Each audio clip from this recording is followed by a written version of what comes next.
Maintenant que le contenu est prêt, il faut le publier sur votre site de e-commerce. Bannière, carrousel, on va faire le point sur les différentes techniques disponibles.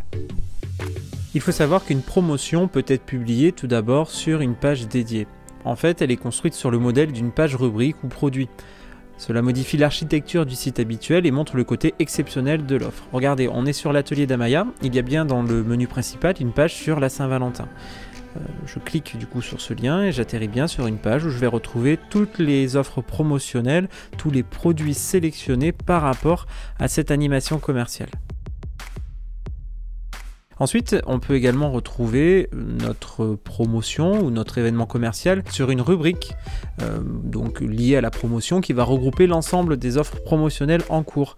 On est sur le site d'Amazon, vous voyez, on a bien sur la page d'accueil une rubrique qui est consacrée aux ventes flash et les promotions. Sur le site de Darty, c'est exactement pareil, mais ça se fait plutôt sur le haut de la page et non pas vers effectivement le bas de la page comme pour Amazon. Et enfin, autre solution beaucoup plus simple, c'est de rajouter les offres promotionnelles directement sur les pages catalogue. Ça permet effectivement de minimiser l'effort et de limiter le travail à la modification du texte et des prix. Par exemple, sur la page, sur le site de la Fnac, sur les enceintes connectées, j'ai bien effectivement toutes les enceintes et tous les casques audio. J'ai bien des promotions qui sont affichées pour les produits concernés. On récapitule, on peut donc publier une promotion tout d'abord sur la page catalogue habituelle, également dans une rubrique dédiée aux promotions sur la page d'accueil. On peut même créer une page dédiée à la promotion ou à un événement commercial en rajoutant le lien dans le menu.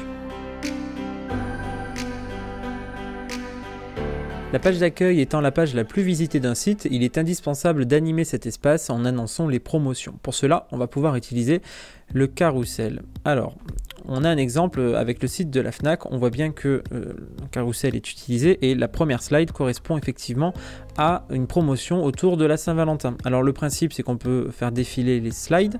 Si je peux vous donner un conseil, c'est de placer encore une fois votre promotion sur la première slide, car on remarque que pratiquement 2% des internautes cliquent sur la première slide. Ensuite, il existe les bannières publicitaires classiques. Elles sont utilisées pour faire des annonces publicitaires et créer du trafic sur les sites. L'inconvénient principal est le caractère intrusif qui peut desservir l'image d'un produit haut de gamme. Alors, il faut savoir qu'il existe 5 types de bannières publicitaires. On commence avec la bannière simple. Elle est utilisée au format GIF. Il s'agit d'un bandeau que l'on va positionner généralement en haut de votre site, pratiquement presque sur le header. Ça peut être au tout début du body. L'objectif, encore une fois, c'est de générer un message publicitaire promotionnel par rapport soit à votre animation commerciale ou vraiment à une promotion qui s'applique sur des produits. Autre exemple, le Skyscraper. C'est une bannière verticale qui s'intègre au contenu et qui apparaît sur le côté. Il existe également la fenêtre pop-up. Elle est de dimension variable et elle s'ouvre spontanément sur une partie de l'écran.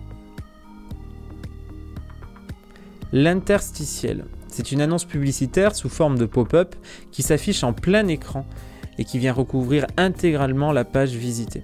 On a notamment le cas sur le site de Allociné. Ce sont des pros pour ce genre d'affichage.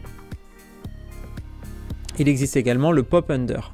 En fait, c'est quand vous êtes sur un site, il va y avoir une page qui va s'ouvrir automatiquement en arrière-plan. Et du coup, quand vous quittez le site, vous avez la bannière publicitaire qui apparaît.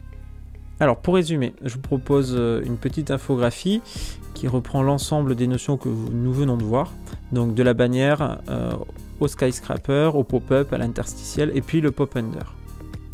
Ça concerne les bannières publicitaires classiques. Ensuite, il existe une autre grande famille, les bannières Rich Media.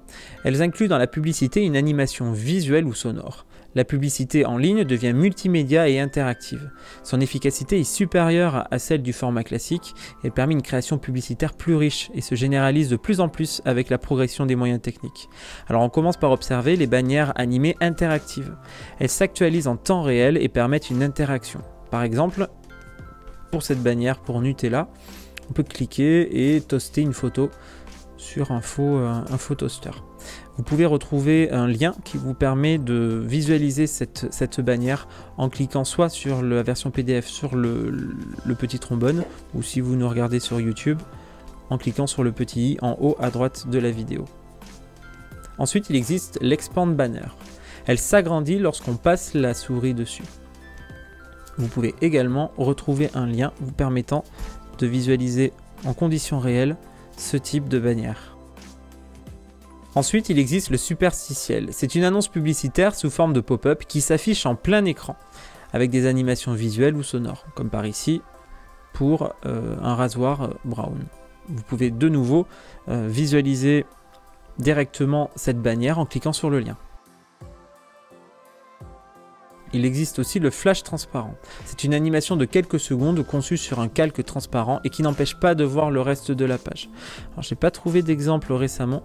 J'ai trouvé une vidéo qui illustre au mieux cette utilisation, tout simplement parce que c'est un format qui est de plus en plus délaissé.